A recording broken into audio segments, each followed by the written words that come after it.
Bonjour à toutes, bonjour à tous. Aujourd'hui, nouvelle vidéo sur la chaîne Le Garage PTS, vidéo qui va concerner un utilitaire pour une fois. On va changer un petit peu des voitures particulières, on va parler d'un utilitaire aujourd'hui. Donc c'est un utilitaire, l'un des plus vendus en France chaque année depuis 25 ans maintenant. C'est un Citroën Berlingo, là c'est la dernière mouture. C'est un véhicule qui est de 2019 et c'est un véhicule que l'on a la chance de proposer aujourd'hui grâce à notre partenaire habituel Auto Saint-Marc. Donc c'est un garage Citroën qui est situé à Saint-Marc dans le 77. Donc le véhicule, pour en revenir au véhicule, donc c'est un Berlingo de 3e génération accompagné du 1,5 litre HDI 130 chevaux et dans la finition driver. Donc en fait c'est le plus beau Berlingo disponible en utilitaire. En plus de ça, il est agrémenté de quelques options. La version driver, c'est une version qui est donc la plus haute de la gamme. Vous avez différents niveaux de finition. Driver, c'est le plus haut. Donc sur celui-ci, on a la peinture qui est métallisée, on a les jantes en alliage, on a une caméra de recul, on est entièrement tôlé, on a double porte battante à l'arrière. Et si on appuie sur la petite poignée jaune, tac ici, on peut complètement ouvrir les portes à 180 degrés. On a les doubles portes latérales pour charger à droite ou à gauche. Alors la porte c'est une option, par exemple la caméra aussi à l'arrière, et à l'intérieur on a la tablette tactile et on a le rappel de caméra, mais ça on va voir ça dans quelques minutes. Donc là on est sur voilà le beau Berlingo, prix catalogue, on est au-dessus des 30 000 € avec ce 130 chevaux diesel boîte manuelle. Donc voilà, on est sur le bel utilitaire et on va voir dans quelques minutes ce qu'il nous apporte en termes d'agrément par rapport à avant. Donc cette nouvelle mouture prend les caractéristiques stylistiques complètes de Citroën. Donc avec cette grande calandre, ces longs chevrons, les phares légèrement en amande qui remontent très légèrement sur le capot. Le pare-choc assez proéminent, donc on peut dire que le design est assez moderne.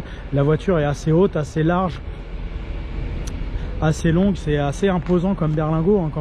Quand on se rappelle du premier Berlingo, il faisait beaucoup plus frêle par rapport à ce véhicule, et en plus de ça, avec les équipements dignes d'une berline compacte haut de gamme actuelle, franchement on peut se faire un utilitaire très correct. Alors c'est bien parce que pendant des années, les utilitaires c'était vraiment des véhicules équipés chichement et sans plaisir. Et là, il y a quelques agréments supplémentaires. Quand on passe pas mal d'heures dans son camion, c'est toujours plus agréable d'avoir certaines choses en plus. Là, celui-ci est en configuration 2 places. On peut avoir une configuration 3 places. On peut avoir aussi une cabine approfondie si on le souhaite, pour pouvoir charger des objets un petit peu plus longs. Là c'est pas le cas, celui-ci est tôlé. Et donc pour les équipements intérieurs restants, donc on a droit aux vitres avant électriques. Évidemment à l'arrière il n'y a pas de vitre, donc c'est pas électrique. Les rétroviseurs sont rabattables électriquement, pardon. On a donc en équipement d'une voiture moderne le démarrage main libre. J'appuie sur le start stop ici et ça nous met en route la voiture. Et quand on met en route la voiture, on a le système multimédia traditionnel des autos modernes. Donc on en a déjà parlé sur différents véhicules. Là je trouve que c'est pas très rapide, vous voyez le temps de réponse pour le truc. J'appuie 2 fois, j'appuie 3 fois, j'appuie, il est un peu lent, on va lui laisser le doute. On va dire que c'est peut-être parce que voilà, c'est un peu longuet, mais une fois qu'il est parti, ça y est, il a envie. Bon, voilà, il a mis un petit peu de temps, donc il y a différentes fonctions qu'on peut piloter sur cette tablette. Évidemment, ça fait beaucoup d'informations. Comme d'habitude, moi je trouve que c'est peut-être un peu trop. Là, il y a quand même le bon goût d'avoir les commandes de ventilation et de climatisation à part. Et au-dessus, on va retrouver donc ce petit équipement qui est pas mal sur un utilitaire, c'est la caméra de recul pour celui qui a un petit peu de mal avec les créneaux. Là on a je pense que si j'enclenche la marche arrière, voilà, on a une double vision de caméra. Je sais pas si on voit bien, tac, donc accompagné des radars de stationnement avant-arrière. Et ça vous permet a priori de vous garer sans accrocher votre véhicule, ce qui est déjà pas mal. Donc ça évidemment c'est un équipement qui est optionnel. La tablette est fournie d'office en driver. Le frein à main est automatique. On peut voir ici qu'on a la boîte à 6 vitesses manuelle. On a le régulateur de vitesse adaptatif, donc pareil, on va en parler tout à l'heure, on va voir ce qu'on en pense.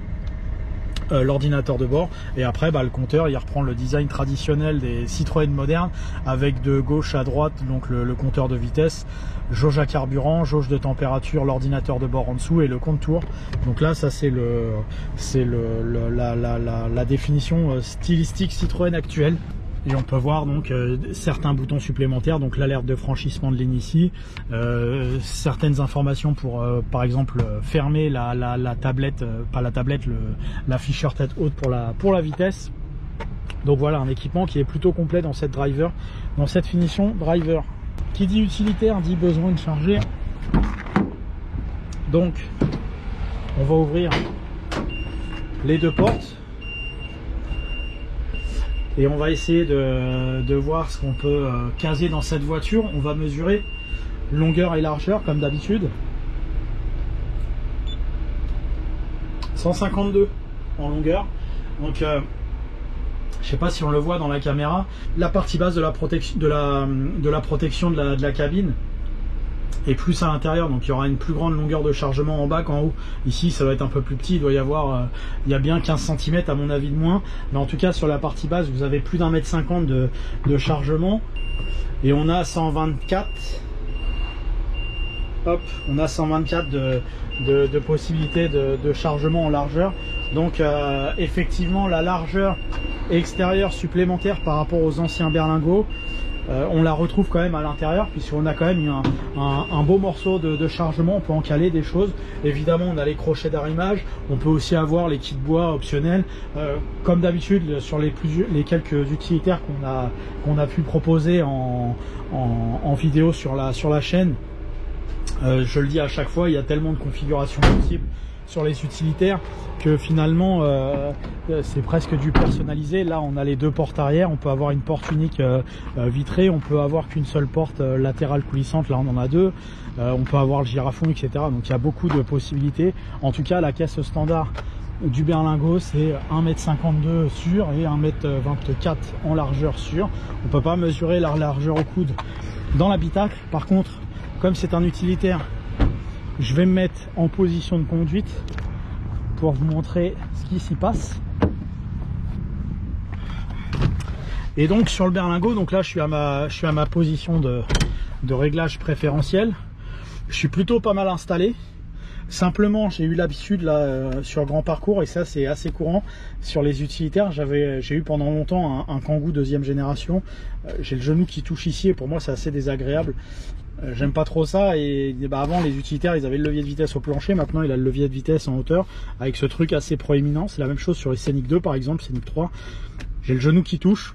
Alors moi ça me gêne particulièrement quand le genou touche, certains ça dérange pas, mais en tout cas c'est un fait, quand je fais de l'autoroute avec cette voiture ou ce modèle de véhicule, et ça touche, et à la fin on a une sorte de gêne ici, mais sinon pour le reste le siège est plutôt pas trop mal, un peu court sur la longueur, ils ont été un peu à l'économie, c'est un petit peu dommage, et par contre après le reste de l'espace disponible est plutôt pas mal. Évidemment la rétrovision 3/4 arrière elle est nulle, puisque c'est tôlé, et en plus il y a la grille de chargement, et on a des montants de fenêtres qui sont assez importants à l'avant. Malgré tout on a quand même une petite vitre devant le rétroviseur qui nous permet d'augmenter malgré tout le niveau de visibilité. La caméra nous aide pour les créneaux à l'arrière. Là, ce véhicule-là à 70 000 km, c'est un 1,5 L HDI, c'est le premier qu'on montre sur la chaîne, donc on va voir ce qu'il nous apporte en termes d'agrément. Je ne ferai pas encore de fiabilité sur ce moteur, puisque il est encore un peu trop récent. Il y a a priori un certain nombre de problèmes importants assez dommageables, mais bon, on va voir si c'est juste le bénéfice. On va lui laisser le bénéfice du doute entre guillemets sur le fait que ce soit juste des petites erreurs de jeunesse et qu'il y ait des corrections. Donc c'est pour ça qu'on va pas encore faire d'avis fiabilité. On va lui laisser encore 2-3 ans histoire de mûrir, et on va voir si les problèmes sont récurrents ou pas. En tout état de cause, on va aller l'essayer donc dans cette belle version 130 chevaux. Donc on peut voir 4 cylindres turbo diesel 16 soupapes et boîte manuelle à 6 rapports, donc tout ce qu'il y a de plus classique. Et le code moteur c'est le DV5, on peut le voir, c'est noté par exemple ici. Je pense que ça doit être noté sur le support comme à l'ancienne. Non, je le vois pas. Avant il y avait écrit DV4 et DV6, là c'est écrit DV5 à différents endroits. Enfin bref, peu importe, ça c'est pas très important. Et on peut voir que l'accessibilité mécanique reste assez correcte. Bon, a priori ça c'est pas trop problématique de ce côté-là. On va les laisser sur route pour se rendre compte de ses qualités dynamiques.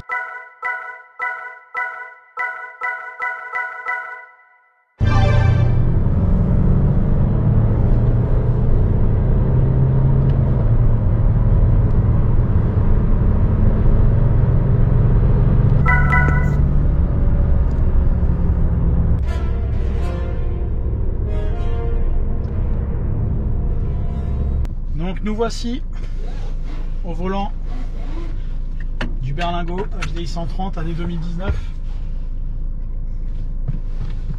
version driver, donc frein à main automatique. Donc on lâche la pédale d'accélérateur et ça roule. Je crois que j'ai oublié de préciser que le siège conducteur a un accoudoir qui est plutôt pratique, puisque par contre le passager n'en a pas. Mais bon, l'accoudoir est plutôt pas mal parce que le coude se pose bien dessus. Et du coup on a bien la main sur le levier de vitesse, donc ça c'est plutôt intéressant. C'est plutôt bien pensé. C'est des petits trucs en plus là quand on conduit un utilitaire.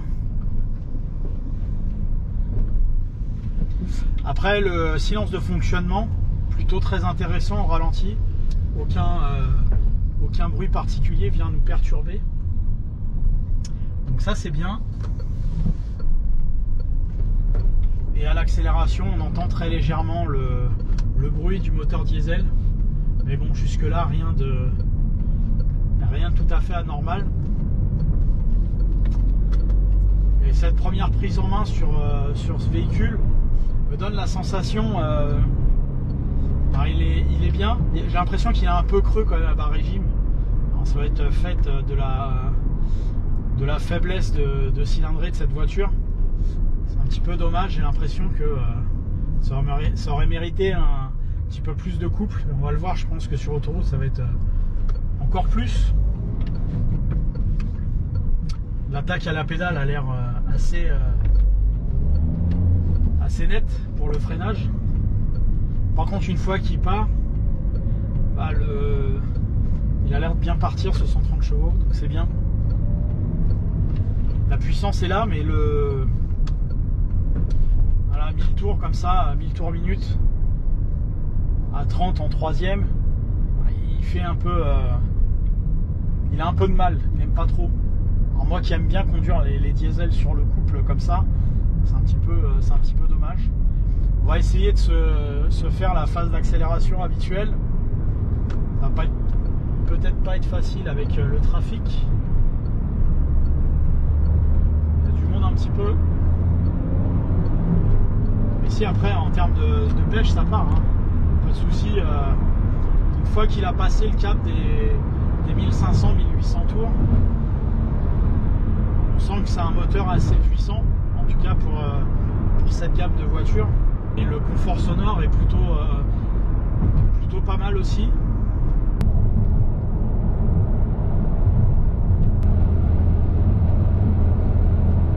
Donc 57 décibels à 90, 60 décibels à peu près à 130. Voilà les valeurs de cette voiture au niveau sonore. En tout cas, pour l'instant à 70-80 on n'entend pas grand chose. Donc ça c'est bien. Ça fait un sacré progrès par rapport aux anciennes utilitaires. Quand je compare avec l'ancien Berlingo, l'ancien Kangoo que je connais bien, il y a une belle avancée de ce côté-là, je trouve. Là, on est vraiment pas loin de ce que propose on va dire une berline compacte de dernière génération. Alors, il y a un petit peu plus de bruit de vent aux alentours de 100 km/h.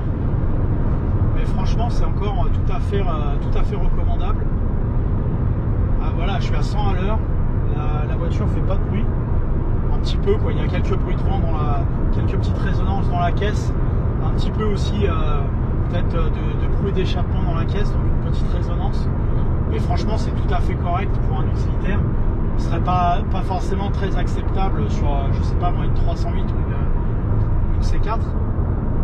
Mais là, sur un utilitaire, franchement, le progrès par rapport aux anciennes séries, on n'a plus grand chose à voir avec les anciens produits.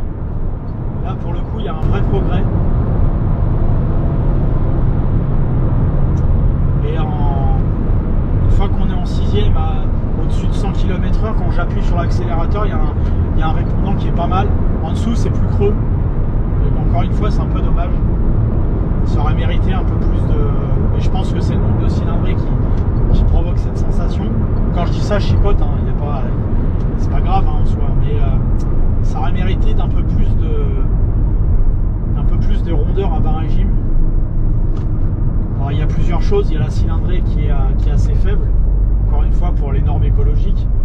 Deuxième point, les rapports de vitesse, je pense qu'ils sont plutôt très longs sur cette voiture. Pour encore une fois baisser les consommations en vitesse stabilisée pour les normes Euro.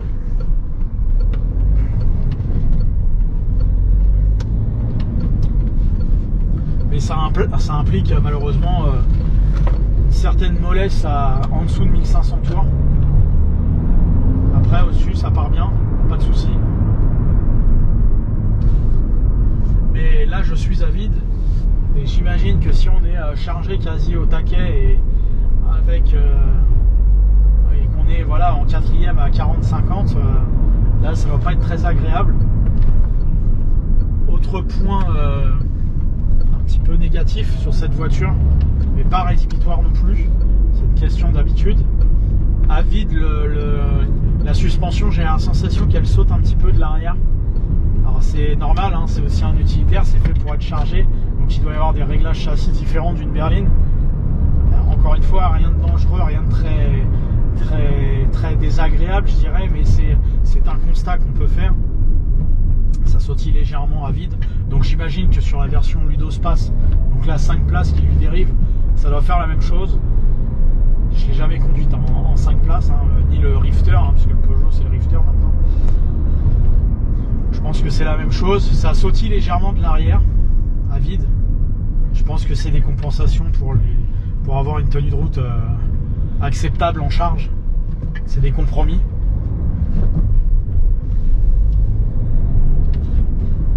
Le maniement de la boîte de vitesse pose aucun problème. L'embrayage aussi est assez souple. Et après, pour les équipements de sécurité, je dirais, supplémentaires, comme le régulateur adaptatif, bon, c'est pas mon truc moi, mais bon, en tout cas c'est présent. Le principe du régulateur adaptatif, c'est que vous êtes, admettons, sur une route à 110, vous arrivez, vous approchez d'un camion, la voiture freine toute seule, puis si vous déportez sur la voie de gauche pour doubler le camion, là la voiture elle réaccélère toute seule à 110. Bon, voilà, c'est fourni avec. J'aurais aimé avoir un régulateur simple, et on a un régulateur adaptatif. Pareil, l'alerte de franchissement de voie, là, si vous mettez pas votre clignotant, la voiture elle corrige sa direction. Je suis pareil, pas un grand fan de cet équipement, ça se désactive, mais bon, voilà, c'est fourni avec. Et puis les tablettes, etc. Bon, c'est comme ça, c'est les voitures actuelles, elles sont faites comme ça. Alors bon, c'est sûr qu'on y voit grand chose quand on met son adresse. Donc pour celui qui ne sait pas trop se diriger, c'est plutôt pas mal. Mais le système est assez lent, je trouve, en tout cas au démarrage. Mais bon, c'est toutes les voitures qui sont fournies comme ça maintenant. On prend. La consommation sur ce camion qui a roulé qu'en Ile-de-France, 5 litres 4 au 100 en moyenne sur 9999 km. Évidemment, c'est pas moi qui les ai faites, c'est kilomètres. Donc, je sais pas comment le camion a été utilisé, mais je pense que c'est une consommation globalement standard. En sachant que moi, j'ai remis à 0 juste pour faire un test. Et en faisant que de la ville et un peu de test machin, donc vraiment sur une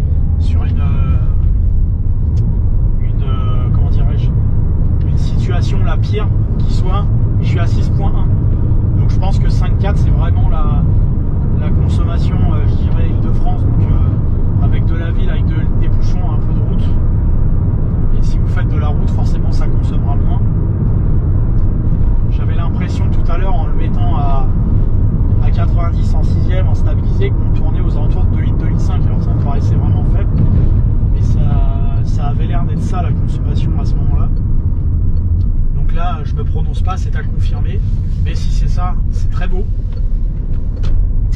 Donc voilà, en soi, c'est loin d'être un véhicule désagréable. Il y a énormément de progrès qui ont été faits sur les petits utilitaires par rapport à avant. J'ai utilisé pendant très longtemps un Kangoo 2.